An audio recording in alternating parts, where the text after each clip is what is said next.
Brought to you by Ludo Fantasy. Roll the dice, make your move और अपनी किस्मत बदलो। Download Ludo fantasy now.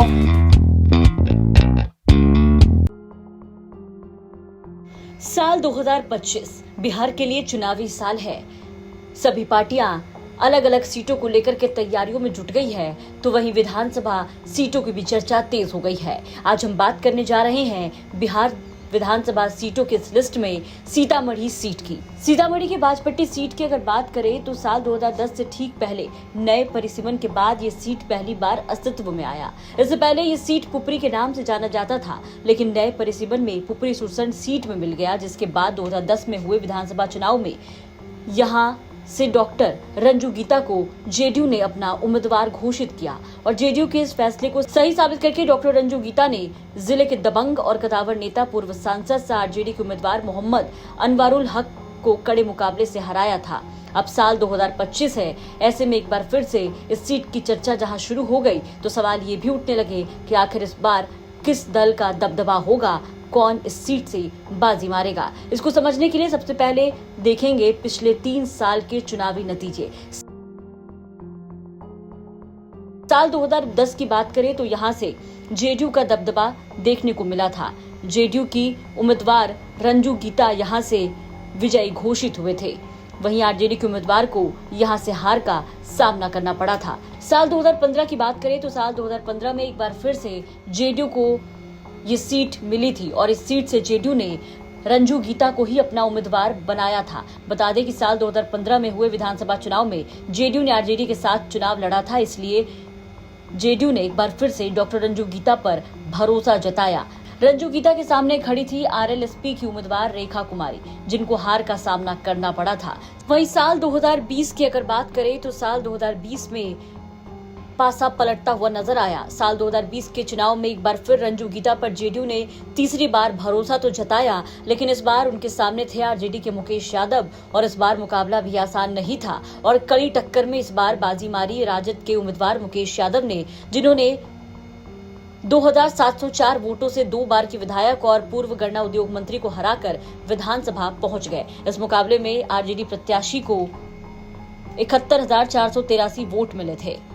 इस seat के जातीय समीकरण की बात करें तो परिसीमन के बाद इस सीट पर यादव और मुस्लिम बहुल सीट माना जाता है। तीसरे नंबर पर यहां ब्राह्मण और वैश्य वोट भी निर्णायक साबित होते हैं। इस सीट को लेकर के वरिष्ठ पत्रकारों की क्या राय है, वो सुनिए। बाजपट्टी की सीट क्या कहता है, क्या लगता है इस बार?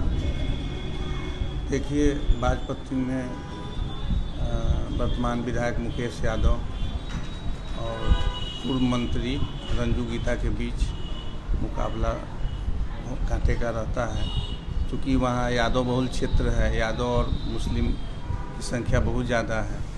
अगर दोनों का सीट नहीं बदलता है पार्टी एनडीए और महागठबंधन, तो लड़ाई इन दोनों के बीच होगी और कांटे की लड़ाई रहेगी। अभी कहा नहीं जा सकता कि इस लड़ाई में इसकी जीत होगी, लेकिन लड़ाई जो भी होगा कांटे की लड़ाई होगी और उम्मीद है कि इस दोनों के बीच ही इन दोनों के बीच ही लड़ाई होने की संभावना है। रंजू गीता, डॉक्टर रंजू गीता कंटिन्यू 2 बार रही, एक बार मंत्री भी बनी और लेकिन तीसरी बार चुनाव में आरजेडी वहाँ से जदयू से डॉक्टर रंजू गीता रही, मंत्री भी गन्ना उद्योग मंत्री रही, लेकिन पिछले पंचवर्षीय कार्यकाल में चुनाव में आरजेडी को यह सीट मिली मुकेश कुमार यादव के रूप में। तो वहाँ भी आरजेडी और बीजेपी जदयू के बीच अच्छा मुकाबला है। बाजपट्टी में एमवाई थोड़ा सा मजबूत है, मुस्लिम अच्छी आबादी है, उस विधानसभा में सवर्णों की भी ठीक ठाक आबादी है, जिसमें ब्राह्मण हो गए, राजपूत हो गए, भुनिहार भी हैं, तो इनकी आबादी भी ठीक ठाक है। किनके बीच मुकाबला होगा इस बार, क्या लगता है कौन उम्मीदवार हो सकते हैं? अब तो ये तो टिकट किनको मिलता है, मुकेश यादव जी को मिलता है क्योंकि वो अभी वर्तमान में हैं और तेजस्वी जी से उनका थोड़ा सा ठीक ठाक है। तो 2025 के चुनाव की अगर बात करें तो ऐसे तो एक बार फिर डॉक्टर रंजू गीता और आरजेडी के मुकेश यादव के बीच सीधी टक्कर देखी जा रही है, लेकिन राजनीतिक गलियारों में समीकरणों के बीच दोनों ही दलों से उम्मीदवार कौन होगा, फिलहाल ये तय करना है, दोनों दल को देखना होगा कि एक बार फिर से रंजू गीता, जिनका नाम सबसे ज्यादा इस रेस में आगे हैं, जेडीयू की तरफ से उन्हें टिकट मिलता है या फिर इस बार जेडीयू कोई नया चेहरा लॉन्च करती है। ये सीट और यहाँ से उम्मीदवार कौन होगा, ये तो फिलहाल वक्त ही बताएगा। आप इस सीट के बारे में क्या सोचते हैं, अपनी राय कमेंट करके जरूर बताएं। सीतामढ़ी से केशवानंद की रिपोर्ट, बिहार तक।